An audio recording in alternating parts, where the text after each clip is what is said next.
اس کتاب کو اکٹھے ہو کے تھام دو. کہیں پہ زندہ پیر ہے، کہیں پہ مردہ پیر ہے. اللہ کے ساتھ کسی کو پارٹنر مت بنا دینا. اپنی خواہش نفس کو اپنا الہ بنا لیا. جس نے اللہ کے ساتھ کسی کو شریک کیا تو اللہ نے اس پر جنت حرام کر دی. بسم اللہ الرحمن الرحیم.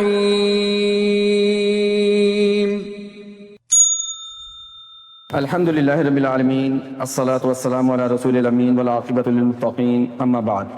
فاعوذ باللہ السمیع العلیم من الشیطان الرجیم من ہمزہ ونفخہ ونفثہ.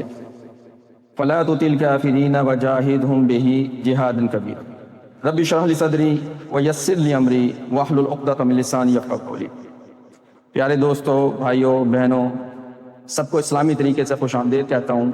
السلام علیکم ورحمۃ اللہ وبرکاتہ. اللہ جانتا ہے کہ میں نے آج جو موضوع رکھا بات اسی پر ہوگی. جب تک ہمارے کچھ کنسیپٹس کلیئر نہیں ہوں گے ہمیں قرآن کا جو پیغام ہے وہ سمجھنے میں دشواری ہوگی. میرے رب نے قرآن کے اندر والدین کی ذمہ داری کو بیان کیا. والدین کی ذمہ داری کیا ہے جس سے ہر والد غافل ہے، کیونکہ عورت سے حساب بڑا لیمیٹڈ ہوگا. اصل معاملہ مرد کا ہے. اللہ سبحانہ و تعالیٰ نے ذمہ داری مرد کو دی ہے. اسی لیے قرآن میں آپ نے آدم و حوا کا قصہ سنا، آدم علیہ السلام کا قصہ سنا، ابلیس کا قصہ سنا، آدم علیہ السلام کی بیوی کا قصہ سنا. اور جہاں پہ بھی ہم نے دیکھا تو اللہ سبحانہ و تعالیٰ نے کیا بتایا کہ دونوں نے غلطی کی، لیکن ایک مقام ایسا ہے سورہ طٰہٰ کا ایک مقام ایسا ہے جب ہم پڑھنا شروع کرتے ہیں آیت نمبر 116 سے اور 124 تک آتے ہیں تو وہاں پہ اللہ سبحانہ و تعالیٰ ہمیں ایک آئینہ دکھاتے ہیں. اللہ سبحانہ و تعالیٰ کہتے ہیں وَعَصَىٰ آدَمُ رَبُّهُ فَغَوَىٰ.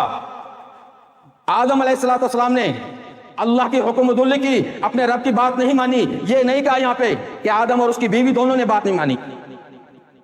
آدم نے بات نہیں مانی، فغوا، اور وہ بہہ گیا. یہ آدم علیہ السلام یہ گھر کے ذمہ دار تھے.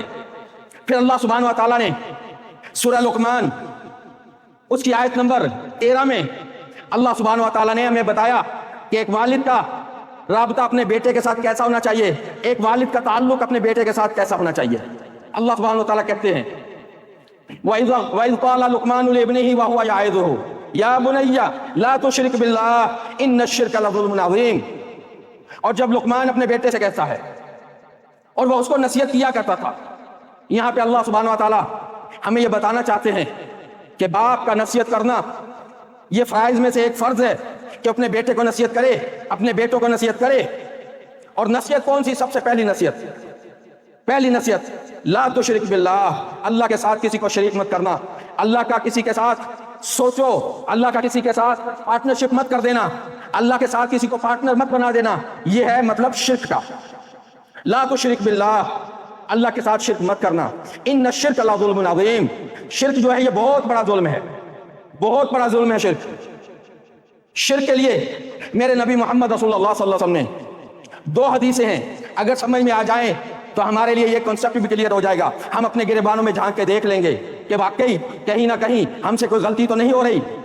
حدیث ہمیں ملتی ہے صحیحین یعنی بخاری اور مسلم دونوں نے اس حدیث کو بیان کیا.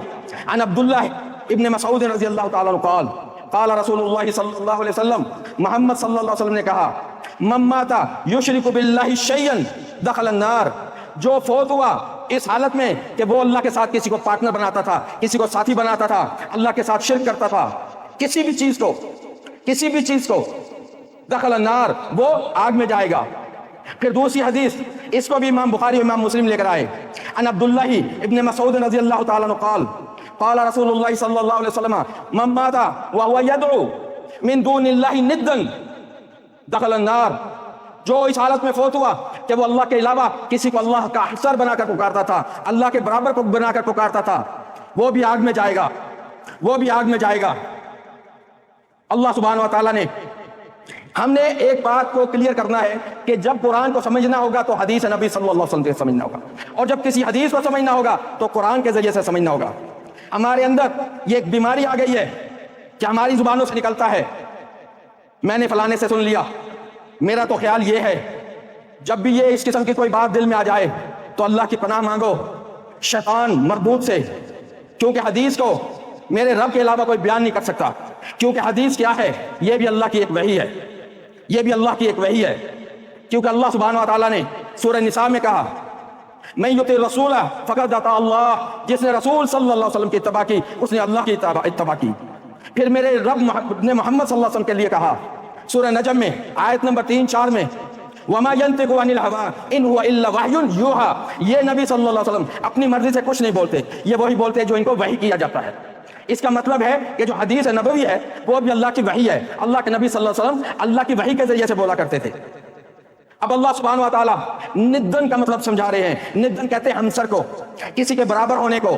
اللہ سبحانہ و تعالیٰ کہتے ہیں وَمِنَ النَّاسِ، سورہ بقرہ سورۃ نمبر 2 آیت نمبر 165، اللہ سبحانہ و تعالیٰ کہتے ہیں وَمِنَ النَّاسِ مَن يَتَّخِذُ مِن دُونِ اللَّهِ أَندَادًا يُحِبُّونَهُمْ كَحُبِّ اللَّهِ، لوگوں میں سے کچھ ایسے بھی ہیں جو اللہ کے علاوہ اللہ کے ہمسر بنا لیتے ہیں، اللہ جیسی ان کو رسپیکٹ دیتے ہیں، اندادن اللہ جیسا بنا لیتے ہیں، اللہ جیسی رسپیکٹ دیتے ہیں، یحبونہم کحب اللہ، ان سے ایسے محبت کرتے ہیں، ایسا لگاؤ ہوتا ہے ان کے ساتھ جیسے اللہ کے ساتھ محبت ہونی چاہیے، جیسے اللہ کے ساتھ لگاؤ ہونا چاہیے، ایسے لوگ ہیں۔ والذین آمنوا، اور جو ایمان والے ہیں ان کی شدت ہے اللہ کی طرف محبت کی، ان کی شدت اللہ کی طرف ہے۔ وَلَوْ يَرَى الَّذِينَ ظَلَمُوا إِذْ يَرَوْنَ الْعَذَابَ أَنَّ الْقُوَّةَ لِلَّهِ جَمِيعًا وَأَنَّ اللَّهَ شَدِيدُ الْعَذَابِ، جب یہ ظالم اپنی آنکھوں سے عذاب کو دیکھ لیں تو ان کو پتہ چلے کہ ان القوت للہ جميعا، قوت طاقت تو صرف میرے رب کی ہے، ہر قسم کی طاقت صرف میرے رب کی ہے، اور وہ سخت عذاب دینے والا ہے۔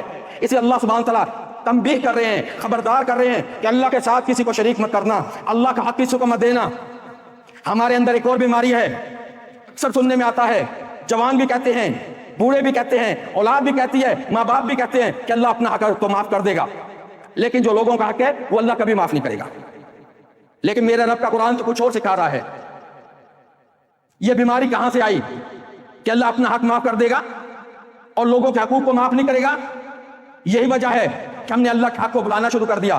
میرا رب کیا کہتا ہے 2 مرتبہ ایک ہی صورت میں، سورہ نساء سورت نمبر 4 آیت نمبر 48 اور آیت نمبر 116 اس میں اللہ کہتا ہے ان اللہ لا یغفر ان یشرک بہ ویغفر ما دون ذلک لمن یشاء، اللہ ہرگز معاف نہیں کرے گا تو بھی اللہ کے ساتھ کسی کو شریک کر لے گا، جو بھی اللہ کے ساتھ کسی کو پارٹنر بنا لے گا، اللہ کے ساتھ کسی کو اس کا ہمسر بنا لے گا، اللہ کے علاوہ کسی اور کو اللہ کی عزت دے دے گا، اللہ اس کو کبھی معاف نہیں کرے گا۔ یہ اللہ کا حق ہے کہ اس کو ایک جانا جائے، اس کے احکام میں، اس کی ذات میں، اس کی عبادات میں کسی دوسرے کو شریک نہ کیا جائے، یہ اللہ کا حق ہے۔ ان اللہ لا یغفر ان یشرک بہ ویغفر ما دون ذلک لمن یشاء ومن یشرک باللہ، اور جس نے اللہ کے ساتھ کسی کو شریک کیا، اللہ سبحانہ تعالیٰ کیا کہہ رہے ہیں فقط افترا اثما عظیما، اس نے بہت بڑا گناہ گھڑ لیا، اپنے لیے بہت بڑا گناہ تیار کر لیا۔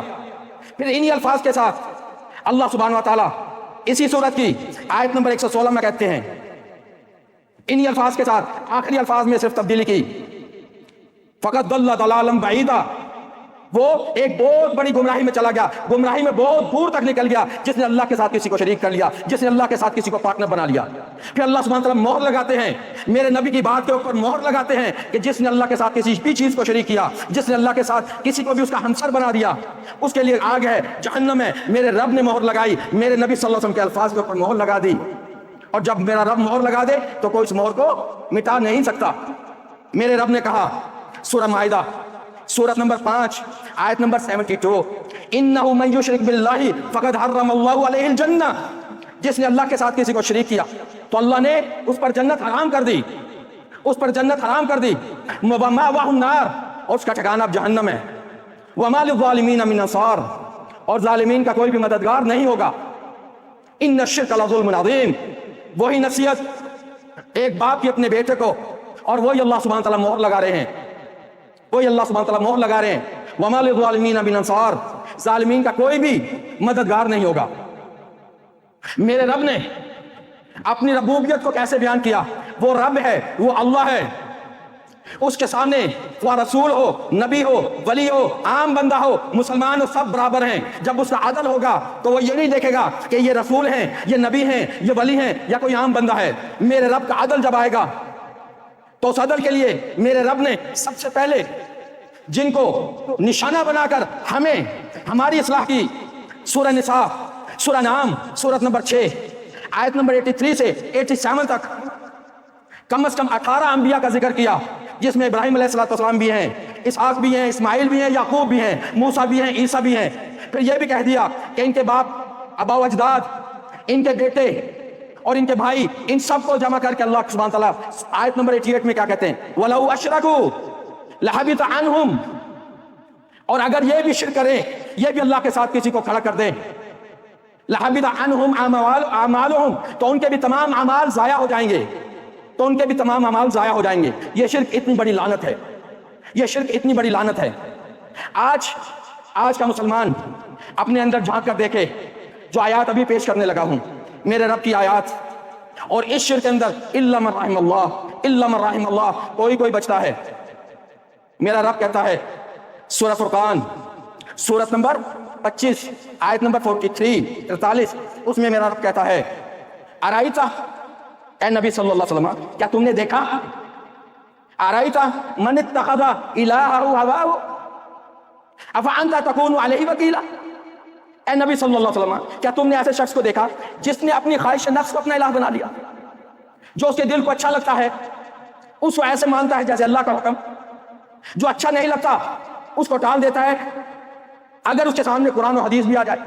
ارائیت من اتخذ الہہ ہوا، کیا تو نے ایسے شخص کو دیکھا جس نے اپنی خواہش نفس کو اپنا الہ بنا لیا. الہ کس کو کہتے ہیں یہ بھی ہمیں کنسپٹ کلیئر نہیں ہے. الہ کا مطلب ہے الذی یستحق العبادہ، ایسی ہستی جس کا حق ہے کہ اس کی عبادت کی جائے. تو ہم نے یہ حق کس کو دیا؟ اپنی خواہش کو، اپنے خواہش نفس کو. جو ہمارے دل کو اچھا لگا اس کو ہم نے مان لیا، جو دل کو پسند آیا اس کو ہم نے ریجیکٹ کر دیا. تو ہم نے اپنے نفس کو، اپنے دل کو اپنا الہ بنا لیا. پھر ایسے شخص کے لیے اللہ سبحانہ و تعالیٰ سورہ جاثیہ سورت نمبر 45 آیت نمبر 22 اور 23 کو جب پڑھتے ہیں اللہ سبحانہ و تعالیٰ کہتے ہیں افرائیتا من اتخذ الہہ ہوا، کیا تو نے ایسے شخص کو دیکھا جس نے اپنی خواہش نفس کو اپنا الہ بنا لیا. وعد اللہ اللہ علی علم، پھر اللہ نے اس کو اپنے علم کے مطابق اس کو گمراہ کر دیا. وختم علی سمعہ وقلبہ وعلی بصرہ غشاوہ، پھر میرے رب نے مہر لگا دی اس کے کانوں کے اوپر کہ اس کو حق بات سمجھ ہی نہیں آتی. اس کے دل پہ بھی مہر لگا دی کہ اس سے سوچتا ہی نہیں، اس کو تمیز ہی نہیں رہتی کہ رب کا حکم کیا ہے، نبی کا حکم کیا ہے. اس کے اوپر مہر لگئی اور اس کی آنکھوں کے آگے پردہ ڈال دیا. قرآن تو پڑھتا ہے، صبح و شام پڑھتا ہے، ترجمہ بھی پڑھتا ہے، لیکن بات سمجھ میں نہیں آ رہی کیونکہ دل کے قید خانے سے نہیں نکلا، اپنے دل کی پسند سے باہر نہیں نکلا. اللہ نے اس کی آنکھوں کے آگے پردہ ڈال دیا. قرآن بھی پڑھ رہا ہے، حدیث بھی پڑھ رہا ہے، لیکن بات سمجھ میں نہیں آ رہی. کہ اللہ کہتے ہیں میں یہدی من بعد اللہ، اب کون ہے جو اللہ کے بعد اس کو ہدایت دے گا؟ کوئی دنیا میں ہے جس کو اللہ گمراہ کر دے اس کو ہدایت مل جائے؟ کوئی دوسرا ایسا نہیں، کوئی دوسرا ایسا نہیں. یہ اللہ کون ہے؟ اس اللہ کے اوپر ایمان لانے سے میرے نبی نے ہمیں کیا گارنٹی دی؟ حدیث ملتی ہے صحیح البخاری میں عن عثمان رضی اللہ تعالیٰ عنہ قال قال رسول اللہ صلی اللہ علیہ وسلم من مات وهو يعلم انه لا الہ الا اللہ دخل الجنہ، جو مرا اس حالت میں کہ اس کو علم تھا کہ اللہ کے علاوہ کوئی عبادت کے لائق نہیں، وہ جنت میں چلا گیا، وہ جنت میں جائے گا. یہ میرے نبی صلی اللہ علیہ وسلم نے مہر لگا دی. کیا ہم اللہ کو جانتے ہیں؟ کیا اللہ کا تعارف ہے؟ کوئی بھی مسلمان یہ نہیں کہے گا کہ میں اللہ کو نہیں جانتا. کوئی مسلمان یہ نہیں کہہ سکتا کہ میں اللہ کو نہیں جانتا، لیکن حقیقت اس کے برعکس ہے. الا من رحم اللہ، الا من رحم اللہ. کیوں؟ کیونکہ قرآن سے دور ہیں، ہمیں اللہ کا تعارف ہے ہی نہیں. سب سے پہلے اللہ کی وحدانیت کو سمجھنے کے لیے، اللہ کو ایک اللہ ہونے کے سمجھنے کے لیے اللہ سبحانہ تعالیٰ ایک چیلنج دے رہے ہیں اور ہم سے سوال کر رہے ہیں. سورہ مریم سورت نمبر 19 آیت نمبر 65 هل تعلم لہ سمیہ، کیا تو جانتا ہے کسی اور کا بھی یہ نام ہے؟ دنیا کے اندر کوئی ایسا شخص ہے جس کا نام اللہ ہو؟ وہ اپنے نام میں بھی یکتا ہے. اس نے کسی کو یہ توفیق ہی نہیں دی کہ جو اس کا نام کوئی اور بھی رکھ لے. هل تعلم، کیا تو جانتا ہے؟ محمد صلی اللہ علیہ وسلم سے خطاب ہو رہا ہے، اور ہم سے بھی ایک ایک شخص سے یہ خطاب ہو رہا ہے، کیا تم میں سے کوئی جانتا ہے ایسی ہستی کو، ایسے بابے کو، ایسے پیر کو، ایسے ولی اللہ کو جس نے اپنا نام اللہ رکھا ہو؟ وہ اکیلا ہے، وہ اکیلا، اپنے نام میں بھی وہ اکیلا ہے۔ هل تعلم له سمیہ، تم میں سے ہے کوئی جو جانتا ہو کہ کسی اور کو بھی یہ نام ملا ہو؟ یہ اللہ کون ہے؟ اللہ کا تعارف جب تک ہوگا نہیں، ہمیں شاید جنت کی خوشبو بھی نہ ملے۔ اللہ کو جانے، اور یہ اللہ کا ہم پر کرم ہے کہ ہم جیسے قرآن کھولتے ہیں، پہلی آیت ہے، پہلی سورت ہے، اللہ اپنا تعارف کرا رہے ہیں۔ صرف ایک اللہ کی صفت وہی سمجھ آ جائے تو یقین کریں جنت ایسے ہی بن جائے گی ہمارے لیے جیسے ایک پانی کا ٹھنڈا گلاس، اور وہ بھی اس وقت ملے جب پیاس لگی ہو۔ الحمدللہ جتنے بھی لوگ موجود ہیں ان کو پیاس ہے، اللہ کو جاننا چاہتے ہیں، اللہ کا تعارف کیا ہے، اللہ کون ہے، سب کو تعجب ہے۔ نظریں بتا رہی ہیں، آیت کا حوالہ بھی دے دیا ہے، سورت کا حوالہ بھی دے دیا ہے۔ سورہ 1 نمبر سورت ہے، پہلی سورت ہے، سورۃ الفاتحہ ہے، سب کو پتہ ہے کہ اس کی پہلی آیت کیا ہے، الحمدللہ رب العالمین۔ اس کے اندر اللہ سبحانہ و تعالیٰ نے دنیا اور آخرت کے خزانے رکھ دیے، لیکن ہمیں پتہ نہیں۔ اس کے اندر اللہ سبحانہ و تعالیٰ نے جنت کی کنجی رکھ دی، ہمیں پتہ نہیں، اس لیے کہ قرآن کو ہم 200 مائل پر آور کی سپیڈ سے پڑھتے ہیں۔ اکثر سننے میں آتا ہے کیا کریں، قرآن اتنی سپیڈ سے پڑھا ہی نہیں جاتا، 2 3 مہینے ہو جاتے قرآن ختم ہی نہیں ہوتا۔ ہر ایک کو یہ لگن ہے کہ میں قرآن ختم کر لوں۔ رمضان آتا ہے تو کوئی کہتا ہے میں نے 3 قرآن ختم کر لیے، 5 قرآن ختم کر لیے۔ ایسے بھی دوست احباب ہیں، ایسے بھی مائیں بہنیں ہیں جنہوں نے 30 قرآن بھی ختم کیے رمضان میں۔ لیکن جب پوچھتا ہوں کہ اللہ کے بندے، اللہ کی بندی، اللہ کا تعارف ہوا؟ قرآن تو 1 مہینے میں 30 بار پڑھا، اللہ کا تعارف ہوا؟ اگر ہوا تو مجھے بھی بتا۔ سورہ فاتحہ کی پہلی آیت ہی کا ترجمہ نہیں پتا چلا۔ اللہ کہتے ہیں الحمدللہ رب العالمین، تمام تعریفیں اس اللہ کی۔ وہ اللہ کون ہے؟ وہ اللہ کون ہے؟ فوراً بغیر کسی توقف کے، فوراً ایک لمحہ ضائع کیے بغیر اللہ نے کہا رب العالمین، یہ رب العالمین۔ ہم نے اس کا ترجمہ کیا کیا؟ پروردگار۔ اگر میں پوچھوں، آپ سب سے پوچھوں یہ پروردگار کیا ہے، کوئی مجھے اس کا ترجمہ بتا سکتا ہے؟ جیسے ہمیں صلاۃ ابراہیمی کہتے ہیں جی درود شریف، یقین جانیں اگر میں نے 100 بندوں سے پوچھا کوئی مجھے درود کا مطلب بتا دے، درود کا مطلب کیا ہے، ابھی تک مجھے کوئی ملا نہیں جو مجھے بتا دے کہ درود کا مطلب کیا ہے، رب کا مطلب کیا ہے۔ کسی نے کہا پروردگار۔ رب العالمین، یہ رب کون ہے؟ رب کا مطلب بہت سے مطالب ہیں، لیکن آج اگر یہ 2 3 مطلب ہی سمجھ میں آ گئے تو انشاءاللہ تعالی جنت کی سیڑھیاں چڑھنی آسان ہو جائیں گی۔ رب کا مطلب ہے پالنے والا، خالق، مالک، ہماری ضروریات کا خیال کرنے والا، ایسی ہستی جو اپنی تمام مخلوق کی ضروریات کو پورا کرتا ہو، ان کا نگہبان ہو۔ اور رب العالمین تمام جہانوں کا رب۔ ابن کثیر رحمہ اللہ نے اس کی تفسیر میں بتایا کہ عالمین سے کیا مطلب ہے؟ اس کا یہ مطلب ہے کہ تمام مخلوقوں کے پالنے والا، ان کی ضروریات کو پوری کرنے والا۔ اب اگر ہمیں یہ کنسپٹ کلیئر ہو جائے کہ اللہ وہ ہے جو تمام اس کی مخلوق ہے، اس کی تمام ضروریات کو پوری کرنے والا ہے، تو اب ہمارے لیے آسان ہو جائے گا اگلی آیات کو سمجھنے کے لیے، اگلی بات کو سمجھنے کے لیے ہمارے لیے آسان ہو جائے گا۔ اب ہمیں وہ حدیث سمجھ میں آئے گی جب محمد رسول اللہ صلی اللہ علیہ وسلم نے کہا الحمدللہ رب العالمین، یہ رب العالمین تمام ضروریات کو پوری کرنے والا۔ اب جس کو یہ بات سمجھ میں آ گئی تو میرے نبی نے کیا کہا؟ من مات وهو يعلم انه لا الہ الا اللہ دخل الجنہ، جو اس حال میں مرے کہ اس کو علم ہو جائے کہ اللہ کے علاوہ کوئی عبادت کے لائق نہیں، وہ جنت میں جائے گا۔ اور اللہ کون ہے؟ ہماری حاجات پوری کرنے والا۔ اسی لیے ہمیں اس دنیا میں بھیجنے سے پہلے اللہ سبحانہ و تعالیٰ نے ہم سے ایک وعدہ لیا، ایک عہد لیا۔ اس میں اللہ سبحانہ و تعالیٰ نے ہم سے کیا وعدہ لیا؟ سورہ اعراف سورۃ نمبر 7 آیت نمبر 172 172، وَإِذْ أَخَذَ رَبُّكَ مِن بَنِي آدَمَ مِن ظُهُورِهِمْ ذُرِّيَّتَهُمْ، جب تیرے رب نے یہ وعدہ لیا بنی آدم سے، ان کے آباء و اجداد کی پیٹھوں میں سے، کیونکہ ہم جانتے ہیں کہ یہ ہماری جو کمر ہے، اس یہاں پہ سب کچھ موجود ہے جس سے کسی انسان کی تخلیق ہوتی ہے، تو ہمارے سے وہاں پہ وعدہ لیا گیا۔ اور یہ وعدہ کیا تھا؟ الستُ بربکم، کیا میں تمہاری تمام ضروریات کو پورے کرنے والا نہیں، تمہاری حاجات کو پورے کرنے والا میں نہیں؟ ہم سب نے کیا کہا تھا؟ بلا، اس میں کوئی شک نہیں، اس میں کوئی شک نہیں، ہم نے اقرار کیا تھا۔ تو اللہ سبحانہ وتعالیٰ کیا کہا کہ ہم گواہ ہوتے ہیں، شاہدنا ان تقول یوم القیامت انا کنا عن ھذا غافلین۔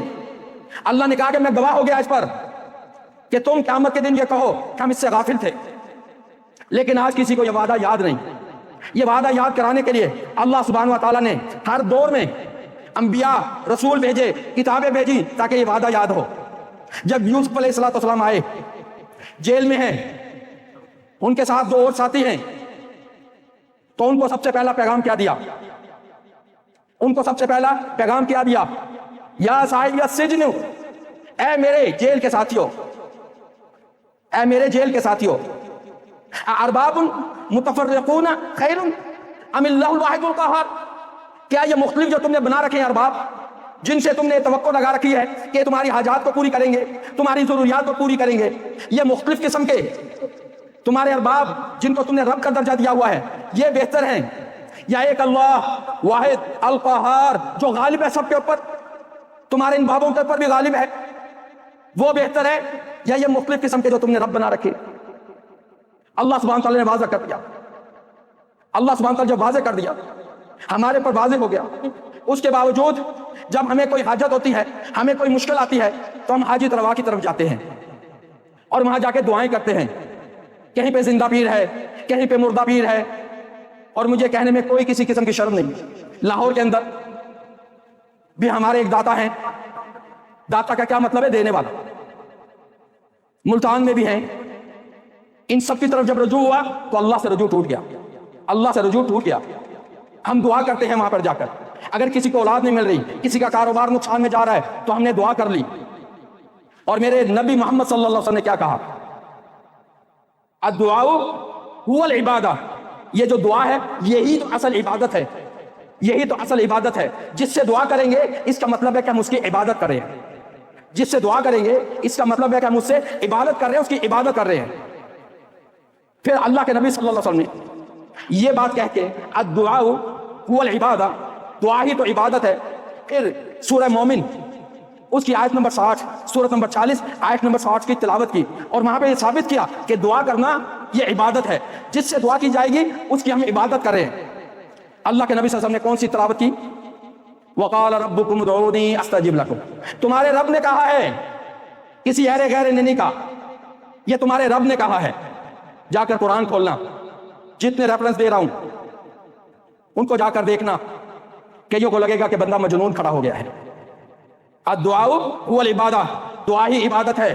میرا نبی صلی اللہ علیہ وسلم قرآن کی تلاوت کر رہے ہیں، وقال ربکم ادعونی استجب لکم، تمہارے رب نے کہا مجھے پکارو، مجھ سے دعا کرو، استجب لکم، میں تمہاری دعا کو قبول کروں گا، میں تمہاری دعا کو قبول کروں گا۔ والذین یستکبرون عن عبادتی سیدخلون جہنم داخرین، اور جس نے میری عبادت سے تکبر کیا، کیا مطلب؟ جس نے مجھ سے دعا نہ کی، ڈائریکٹ مجھ سے نہ مانگا، اس نے تکبر کیا، تو اللہ سبحانہ وتعالیٰ کہہ رہے ہیں اس کو ہم ذلیل کر کے جہنم میں داخل کریں گے۔ اس لیے دعا صرف اللہ سبحانہ وتعالیٰ سے۔ ہم کہتے نہیں جی ہمیں کچھ وسیلہ چاہیے، نیک بندوں کا وسیلہ چاہیے، کسی نیک بندے کو درمیان میں ہونا چاہیے۔ میرے رب نے ہر قسم کے وسیلوں کو توڑ دیا۔ میرے رب نے کہا کہ میں اپنے بندے کے قریب ہوں، میں اپنے بندے کی بات سنوں گا، کسی چپڑاسی کی، کسی چوکیدار کی، کسی سیڑھی کی ضرورت نہیں ہے۔ وہاں پہ اللہ سبحانہ تعالیٰ محمد رسول اللہ صلی اللہ علیہ وسلم کو کہا بھی تم بھی ذرا پیچھے رہو، میرا اور میرے بندے کا معاملہ ہے۔ کوئی یہ نہ کہہ دے کہ یہاں پہ اللہ نے کہا تھا کہ اپنے نبی سے کہہ دینا۔ اللہ سبحانہ تعالیٰ کہتے ہیں سورہ بقرہ سورت نمبر 2 آیت نمبر 186، دوبارہ دہرا رہا ہوں 186، سورہ بقرہ 186، اللہ سبحانہ وتعالیٰ کے الفاظ دیکھیں۔ وَإِذَا سَأَلَكَ عِبَادِي عَنِّي، جب اے نبی صلی اللہ علیہ وسلم تم سے میرے بندے میرے متعلق پوچھیں تو یہ نہیں کہا تم کہنا، کل نکال دیا۔ اگر کل آ جاتا تو اللہ کے نبی صلی اللہ علیہ وسلم بیچ میں آ جاتے۔ اللہ کے نبی صلی اللہ علیہ وسلم کہتے یہ نہیں کہا کہ کل، یہ نہیں کہا، کیا کہا؟ وَإِذَا سَأَلَكَ عِبَادِي عَنِّي فَإِنِّي قَرِيب، میں قریب ہوں۔ اپنے آپ کو اللہ سبحانہ وتعالیٰ نے ہمارے ساتھ ڈائریکٹ کر دیا۔ یہ نہیں کہا اِنَّا، جو اللہ کا متکبر ہونا، لیکن جب اللہ سبحانہ وتعالیٰ رحیم و کریم بن کر آتے ہیں تو کیا کہتے ہیں؟ فَإِنِّي قَرِيب، میں ان کے قریب ہوں۔ اُجِیبُ دعوۃ الداعی اذا دعان، میں قبول کرتا ہوں، سنتا ہوں دعا کرنے والے کی دعا کو۔ لیکن شرطیں 2 ہیں، شرطیں 2 ہیں۔ جس نے ان شرطوں کو پورا کر لیا اس کی دعا اللہ سبحانہ و تعالیٰ نے رائیگاں نہیں جانے دینی. فَلْيَسْتَجِبُوا لِي، بس انہیں چاہیے کہ میرا کہنا مانے.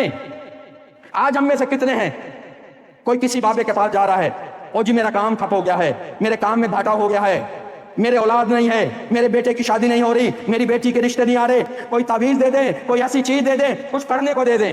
میرا رب کیا کہہ رہا ہے کہ تم مجھے پکارو، بیچ میں کسی کو نہ رکھو، ڈائریکٹ پکار لو، میں تمہاری دعا کو سنوں گا، میں قریب ہوں. کام دو کرنے ہیں، اگر اللہ سے بات منوانی ہے تو کام دو کرنے ہیں. فَلْيَسْتَجِبُوا لِي، بس وہ میری بات مانے. وَلْيُؤْمِنُوا بِي، اور مجھ پر ایمان رکھے. اگر یہ دو چیزیں ہیں اور دعا قبول نہیں ہوتی، پریشانیاں نہیں جاتی، دل کو سکون نہیں ملتا، یا تو رب کا قرآن جھوٹا، یا میرے دل کے اندر کوئی بیماری ہے، یا میرے دل کے اندر کوئی بیماری ہے، کوئی بات ہے جو میں چھپا رہا ہوں. میرے رب کا قرآن جھوٹا ہو نہیں سکتا. اللہ نے ایک مہر لگا دی، بس دو کام کر لو. فَلْيَسْتَجِبُوا لِي وَلْيُؤْمِنُوا بِي لَعَلَّهُمْ يَرْشُدُونَ، بس یہ میری بات مان لیں، مجھ پر ایمان رکھیں تاکہ ان کو سیدھا راستہ مل جائے، تاکہ ان کو سیدھا راستہ مل جائے. کہ اللہ سبحانہ و تعالیٰ نے اس دعا کو عبادت ہونا اور جن سے دعا کی جاتی ہے ان کا ان لوگوں کے ساتھ کیا تعلق ہوگا جو دعا کرتے ہیں، بابوں سے، پیروں سے، ان کا کیا ہوگا، ان کا حشر کیا ہوگا، میرے رب نے ایک ایک بات کھول کے بیان کر دی. سورہ احقاف سورت نمبر 46 آیت نمبر 5 اور 6، اس میں اللہ سبحانہ تعالیٰ کہتے ہیں، اللہ سبحانہ تعالیٰ کہتے ہیں کہ جو شخص اللہ کے علاوہ کسی اور کو پکارتا ہے، وَمَنْ أَضَلُّ مِمَّنْ يَدْعُو مِنْ دُونِ اللَّهِ، اس سے بڑھ کر گمراہ کون ہے جو پکارتا ہے اللہ کے علاوہ کسی اور کو. من لا يستجیب له الى یوم القیامہ، اور ایسے کو پکارتا ہے جو اس کی بات نہیں سن سکتا الى یوم القیامہ، قیامت تک. وَهُمْ بِدُعَائِهِمْ غافلون، اور وہ ان کی دعاؤں سے غافل ہیں، وہ ان کی دعاؤں سے غافل ہیں، وہ سن ہی نہیں سکتے، قیامت تک ان کی دعا کو نہیں سن سکتے. اس کے اوپر میرے رب نے مہر بھی لگائی. سورہ نمل سورت نمبر 27 آیت نمبر 80 میں اللہ سبحانہ کہتے ہیں، اِنَّكَ لَا تُسْمِعُ الْمَوْتَى وَلَا تُسْمِعُ ثُمَّ الدُّعَاءَ. اے نبی صلی اللہ علیہ وسلم، آپ تو مردہ کو نہیں سنوا سکتے اور نہ ہی ایسے کو سنوا سکتے ہیں جو بہرا ہو، اور بہرا ہو اِذَا وَلَّوْا مُدْبِرِينَ، اور بہرا بھی ایسا ہو کہ جو منہ پھیر کے جا رہا ہو. ایک بہرے شخص کو جس نے آپ کی طرف پیٹھ کی ہوئی ہو اور جا رہا ہو، اس کو آپ اپنی بات نہیں سنا سکتے. اسی طرح آپ کسی مردے کو بھی آواز نہیں سنا سکتے. کس سے کہہ رہے؟ نبی محمد رسول اللہ صلی اللہ علیہ وسلم. جب محمد صلی اللہ علیہ وسلم بات نہیں سنوا سکتے تو ہم کیسے کسی مزار پہ جا کر کسی بابے کو مخاطب کر کے اس سے دعا کرتے ہیں؟ پھر کچھ لوگ عقیدہ بنا لیتے ہیں، اور نہیں جی، انبیاء سے دلیل لیتے ہیں، اولیاء اللہ بھی قبروں کے اندر زندہ ہے. میرا رب جانتا تھا یہ کہاں کہاں ڈنڈی ماریں گے، اس لیے اللہ سبحانہ تعالیٰ مزید بات کو کلیئر کر دیا آگے کسی کو یہ بھی شک نہ رہے کہ کوئی بابا قبر کے اندر زندہ ہے اس لیے اس کو بات سنائی جا سکتی ہے. وہ خواہ فرید گنج شکر رحم اللہ ہو، کیونکہ انہوں نے نہیں کہا. عبد القادر جیلانی رحم اللہ، انہوں نے نہیں کہا. وہ کوئی بھی ولی اللہ، ان کا حساب ان کے اور اللہ کے درمیان، انہوں نے نہیں کہا. لیکن وہ قبروں میں ہیں، اللہ جانتا ہے یا مردہ جانتا ہے. لیکن کچھ لوگوں کا عقیدہ ہے، دلیلیں بھی لے آتے ہیں. میرے رب نے جہاں اپنی وحدانیت بیان کرنی ہوتی ہے تمام قسم کی باتوں کو کاٹ دے دیتے ہیں، تمام قسم کی باتوں کو کاٹ دیتے ہیں. وہ جو پہلی آیت سنی تھی جہاں پر مجھ سے تھوڑی سی غلطی ہوئی، وَقَطَّعَتْ بِهِمُ الْأَسْبَابِ، پھر کٹ گئے ان کے تمام اسباب، کٹ گئی تمام ڈوریں. اب اللہ سبحانہ و تعالیٰ ان کو بھی جواب دے رہے ہیں جو یہ عقیدہ رکھتے ہیں کہ شاید ولی اللہ قبروں میں زندہ ہیں، سنتے ہیں. اللہ سبحانہ تعالیٰ کہتے ہیں سورہ فاطر سورت نمبر 35 آیت نمبر 22، اللہ سبحانہ تعالیٰ کہتے ہیں وَمَا يَسْتَوِي الْأَحْيَاءُ وَلَا الْأَمْوَاتُ، برابر نہیں ہے زندہ اور مردہ. إِنَّ اللَّهَ يُسْمِعُ مَن يَشَاءُ، اللہ سنواتا ہے جسے چاہتا ہے. وَمَا أَنْتَ بِمُسْمِعٍ مَّن فِي الْقُبُورِ، اے نبی صلی اللہ علیہ وسلم تم نہیں سنوا سکتے جو قبروں کے اندر ہیں. جب میرا نبی قبروں کے اندر جو موجود ہے ان کو نہیں سنوا سکتے، ہم کیسے سنوائیں گے؟ ہم کیسے سنوائیں گے؟ پھر اللہ سبحانہ و تعالیٰ نے سورہ احقاف کی 5ویں آیت سن لی. اب 6 آیت میں کیا کہتے ہیں؟ وَإِذَا حُشِرَ النَّاسُ كَانُوا لَهُمْ أَعْدَاءً، یہ جن کو پکارتے ہیں وہ اس دن جس دن لوگوں کو جمع کیا جائے گا کانوا لہم اعداء، وہ ان کے دشمن ہوں گے، ان سے بیزاری کا اظہار کریں گے. وہ واقع شیخ عبد القادر جیلانی ہوں، وہ داتا دربار والے ہوں، وہ کوئی بھی ہوں، وہ ان کے دشمن ہو جائیں گے. یہ اللہ کہہ رہا ہے، اللہ کہہ رہا ہے کانوا لہم اعداء وکانوا بعبادتہم کافرین، اور وہ انکار کر دیں گے ان کی عبادت کا. یہ جو دعائیں کرتے تھے جا کر، وہ انکار کر دیں گے ان کی دعاؤں کا، وہ نہیں مانیں گے. اسی لیے اللہ سبحانہ و تعالیٰ نے سورہ بقرہ سورت نمبر 2 آیت نمبر 166 اور 167 وہاں پہ اللہ سبحانہ و تعالیٰ کہتے ہیں اذا تبرأ الذین اتبعوا، اور جب وہ بیزاری کا اظہار کریں. کون؟ الذین اتبعوا، جن کی اتباع کی جائے گی، جس سے مانگا جائے گا، وہ بیزاری کا اظہار کریں گے. کن سے؟ الذین اتبعوا، ان سے جو ان کی اتباع کرتے تھے، ان سے وہ بیزاری کا اظہار کریں گے. وہ بیزار ہوں گے کہ اللہ ہم ان سے بیزار ہیں. پھر وہاں پہ کہا وَتَقَطَّعَتْ بِهِمُ الْأَسْبَابُ، تو ان کے تمام اسباب کٹ گئے، کوئی ان کے درمیان کوئی نشستہ رابطہ نہیں رہا. انہوں نے انکار کر دیا، بیزار ہو گئے کہ اللہ ہم کو نہیں پتا، ہم کو نہیں پتا. وہ تو اللہ نے بتا دیا کہ وہ ان کی دعاؤں سے غافل ہیں، ان کی عبادت کا انکار کرتے ہیں. یہاں پہ بھی اللہ نے کہہ دیا کہ یہ بیزاری کا اظہار کریں گے. اب یہ جو لوگ جو اتباع کرتے ہیں، ایسے لوگوں کی جو قبروں میں ہیں، سن نہیں سکتے، میرے رب نے مہر لگا دی. وقال الذین اتبعوا، پھر یہ کہیں گے جو اتباع کرتے ہیں، لو ان لنا کرۃ، کاش ہمارے لیے واپس دنیا میں جانا ہو، فنتبرأ منہم کما تبرؤوا منا، پھر ہم بھی ان سے بیزاری کا اظہار کریں گے جیسے یہ ہم سے بیزاری کا اظہار کر رہے ہیں. اور اللہ ان کے اعمال کو ان کی حسرت بنا کے دکھائے گا، ان کو حسرت ہوگی اپنے اعمال دیکھ کر. وما هم بخارجین من النار، اور لیکن یہ ان کی حسرت جو ہے ان کو جہنم سے نہیں نکلنے دے گی. ان کے اوپر جہنم کی مہر لگ چکی ہے.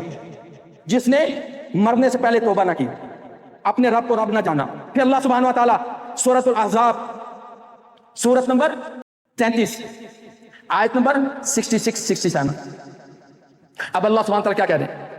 یوم تقلب وجوہہم فی النار، اور جب ان کے چہروں کو الٹا پلٹا کیا جائے گا، فی النار، جہنم کے اندر. کیسے الٹا پلٹا کیا جائے گا؟ سب کو پتا ہے، جب ہم گرل کرتے ہیں، باربیکیو کرتے ہیں، تو گوشت کو اوپر نیچے کرتے ہیں تاکہ دونوں طرف اچھی طرح سے سیک لگ جائے. تو اللہ سبحانہ وتعالیٰ کیا کہہ رہے ہیں؟ وَيَوْمَ تُقَلُّبُ الَّذِينَ، اور جس دن وَيَوْمَ تُقَلُّبُ وُجُوهَهُمْ فِي النَّارِ، جس دن ان کے چہروں کو اوپر نیچے کیا جائے گا، ہر طرف سے سیک لگائی جائے گی، چہرے کا کوئی حصہ بچ نہ جائے، جہاں پر آگ کی سیک نہ پہنچے. وہاں پہ وہ کیا کہیں گے؟ وہاں پہ وہ کیا کہیں گے؟ یا ویلنا، حسرت. ویل ایسی حسرت جس میں پورا نہیں ہونا.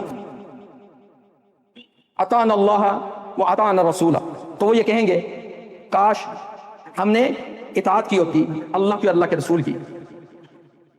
اس وقت یہ حسرت، یہ الفاظ کام نہیں آئیں گے. اور وہ کیا کہیں گے؟ ربنا انا اطعنا سادتنا و کبراءنا فاضلونا السبیل، اے اللہ ہم نے اطاعت کر لی، سادتنا اپنے سرداروں کی، و کبراءنا اپنے بڑوں کی، فاضلونا السبیل انہوں نے ہمیں راستہ گمراہ کر دیا، انہوں نے ہمارا راستہ گمراہ کر دیا، ہمیں گمراہی میں ڈال دیا. فآتِهِمْ ضِعْفَيْنِ مِنَ الْعَذَابِ، اللہ ان کو دگنا عذاب دے. وَلْعَنْهُمْ لَعْنًا كَبِيرًا، اللہ ان کے اوپر بڑی بڑی لعنتیں برسا. کن کے اوپر؟ جن کی انہوں نے اطاعت کی. اب اللہ سبحانہ و تعالیٰ نے اس کا جواب دیا، اس کا جواب دیا سورہ اعراف میں، سورت نمبر 7 آیت نمبر 38. کہا جائے گا وَقُولُوا ادْخُلُوا فِي النَّارِ، کہ تم داخل ہو جاؤ آگ کے اندر جیسے داخل ہوئے تم سے پہلے انسان اور جنوں کی جماعت.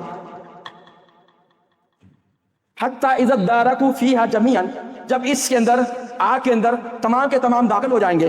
وقالت اخراہم لاولاہم، جو بعد میں داخل ہونے والے ہوں گے، وہ جو آگے پہلے جا چکے ہوں گے آگ کے اندر، ان کے لیے کہیں گے ربنا ہؤلائی، اے اللہ یہ ہے جنہوں نے ہمیں گمراہ کیا، اے اللہ ان کو عذاب دے، اے اللہ ان کو عذاب دے، بڑا عذاب دے، دگنا عذاب دے. اللہ کیا کہتے ہیں؟ تم سب کے لیے ایک جیسے ہی عذاب ہے، وَلَكِنَّ لَا تَعْلَمُونَ، لیکن تم جانتے نہیں، عذاب سب کے لیے ہے.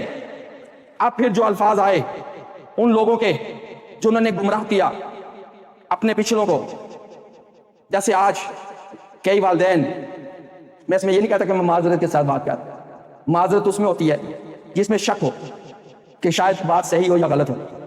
یہ میرے رب کا قرآن ہے، کوئی معذرت نہیں ہے، حق بیان کر رہا ہوں۔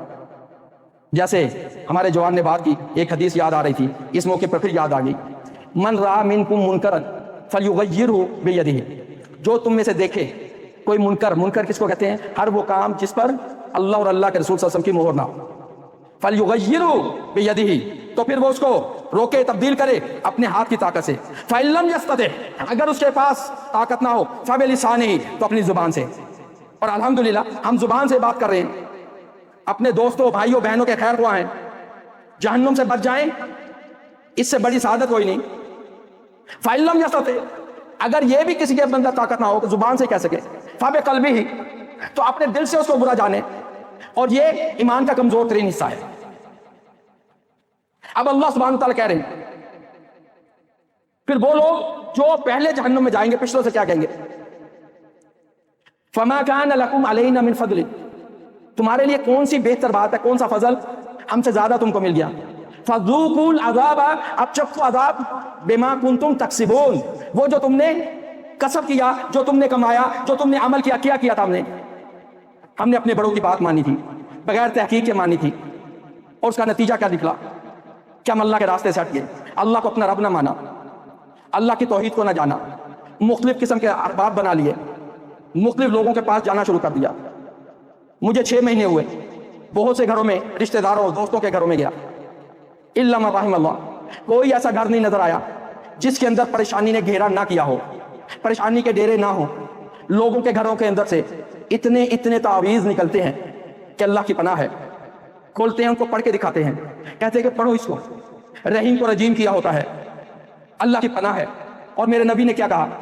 کسی بھی قسم کا تعویذ ہو، من اللہ کا تمیمۃ فقد اشرک، جس نے تعویذ لٹکایا، تمیمہ کہتے ہیں کوئی بھی ایسی چیز جسے لٹکایا جائے، وہ دھاگا ہو، کسی بابے نے دیا ہو، کسی مزار سے آیا ہو، وہ کسی قسم کا تعویذ ہو، کسی قسم کا کڑا ہو، جس کے ساتھ یہ عقیدہ ہو کہ اس کے ذریعے سے میری مشکلات حل ہو جائیں گی، میرے نبی نے کہا فقد اشرکا، اس نے شرک کر دیا، کرے گا نہیں، اس نے شرک کر دیا، اس نے اپنے رب کے ساتھ اس تعویذ کو لا کے کھڑا کر دیا، اس نے اپنے رب کے ساتھ اس کالے دھاگے کو لا کے کھڑا کر دیا، اس نے اپنے رب کے ساتھ اس کڑے کو لا کے کھڑا کر دیا، فقد اشرکا، اس نے شرک کیا۔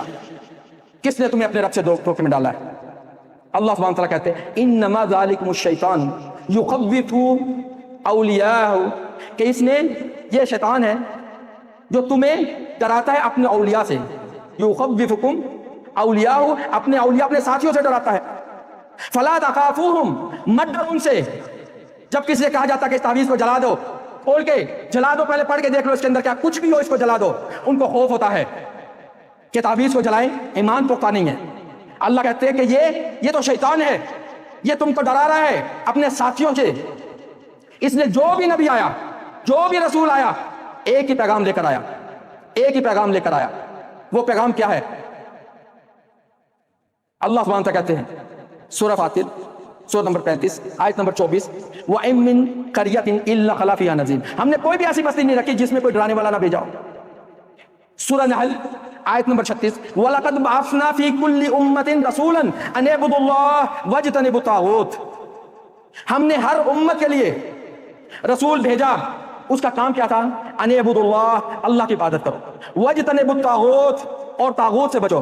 طاغوت کے اوپر بھی کافی لوگوں نے بحث کی ہے، لیکن پہلے بھی بتا چکا ہوں، کسی بھی قرآن کی آیت کو سمجھنے کے لیے یا تو محمد صلی اللہ علیہ وسلم کی حدیث چاہیے ہوگی یا پھر خود قرآن بتائے گا۔ طاغوت میرے رب نے خود اس کا مطلب بتایا، سورہ نساء سورۃ نمبر 4 آیت نمبر 76، الذین آمنوا یقاتلون فی سبیل اللہ، جو لوگ ایمان رکھتے ہیں وہ اللہ کے راستے میں لڑتے ہیں، والذین کفروا یقاتلون فی سبیل الطاغوت، اور جو حق کا انکار کرتے ہیں، حق کو چھپاتے ہیں، حق کو نہیں مانتے، وہ طاغوت کے راستے میں لڑتے ہیں۔ فقاتلوا اولیاء الشیطان، پس لڑو شیطان کے ساتھیوں سے۔ تو یہاں پہ اللہ نے کلیئر کیا کہ طاغوت ہر وہ ہستی، ہر وہ شخص کسی بھی مذہب سے تعلق رکھتا ہو جو شیطانی کاموں کا مشورہ دے، اللہ اور اللہ کے قرآن سے، محمد صلی اللہ علیہ وسلم کے فرمان سے دور کرے، وہ طاغوت ہے۔ فقاتلوا اولیاء الشیطان ان کید الشیطان کان ضعیفا، اور شیطان کی چالیں یہ بہت کمزور ہے۔ کمزور کیوں ہے اور کیسے ہے اور کب ہوں گے؟ کسی بھی چال کو کمزور کرنے کے لیے ضروری ہے کہ تمہارے پاس بھی کچھ ہو۔ شیطان کی چالیں اسی وقت کمزور ہوں گی جب ہمارے پاس ہمارا ہتھیار موجود ہوگا، اور ہمارا ہتھیار یہ قرآن۔ یہ قرآن جب پاس ہوگا تو اللہ کی گارنٹی ہے کہ شیطان کی چالیں یہ بہت کمزور ہے. اگر یہ قرآن موجود نہیں پھر شیطان بہت طاقتور ہے. شیطان وہ بیٹھتا یا سوتا نہیں ہے, اس نے اپنا کام جاری کیا ہوا ہے. ایک جاتا ہے دوسرا آتا ہے, یہاں تک کہ ہمیں نمازوں میں بھی چین سے نہیں رہنے دیتے. تھوڑا سا ایک وقت ہوتا ہے جب اذان دی جاتی ہے شیطان بھاگ جاتا ہے, پھر آ جاتا ہے, پھر اقامت کی جاتی ہے, پھر بھاگ جاتا ہے, پھر آتا ہے اور نماز میں آ کے وسوسے ڈالتا ہے, اور اس کا نام خنزب ہے. خنزب ہے, اللہ کے نبی نے نام بھی بتا دیا. اس لیے کبھی بھی شیطان سے غافل نہ ہونا. میں اکثر کہتا ہوں کہ جتنی کوشش شیطان اپنے کام کے لیے کر رہا ہے, اگر ہم آدھی کوشش بھی کر لیں تو انشاءاللہ شیطان ہمارا کچھ بگاڑ نہیں سکتا. اس لیے اللہ سبحانہ و تعالیٰ کے ساتھ مخلص ہو جائے. اللہ سبحانہ و تعالیٰ کے اس کتاب کو وَتَعْصِمُوا بِحَبْلِ اللَّهِ جَمِيعًا, اس کتاب کو اکٹھے ہو کے تھام دو. وَلَا تَفَرَّقُوا, اور تفرقے میں مت پڑو. اللہ کی توحید کو سمجھو, اللہ کے رب ہونے کو جانو. جب اللہ کو رب ہونا مان لو گے قول اور فعل سے, عمل سے, تو پھر یقین کریں آپ کو اس دنیا میں بھی کوئی پریشانی نہیں اور آپ کو آخرت میں بھی کوئی پریشانی نہیں. ان الفاظ کے ساتھ کہ جو فرشتے ہیں جو اللہ نے ہمارے ساتھ رکھے ہیں, وہ جب نزا کا عالم ہوگا, جب نزا کا عالم ہوگا, فرشتے آ جائیں گے, موت کا فرشتہ آ جائے گا, جان ابھی پوری طرح نکلے گی نہیں. شیطان مردود وہ مٹی سر میں ڈالتا ہوا پیچھے ہٹ جائے گا, کیونکہ اب ملک الموت آ چکا ہے, موت ابھی آئی نہیں. وہ فرشتے کیا کہیں گے؟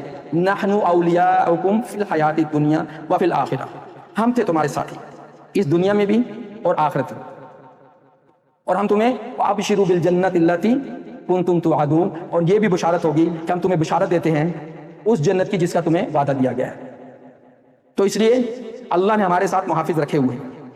وہ حفاظت اسی وقت کریں گے جب ہم اس قرآن کو پکڑ کے رکھیں گے, اس قرآن کے اوپر عمل کریں گے, اس قرآن کو پڑھیں گے.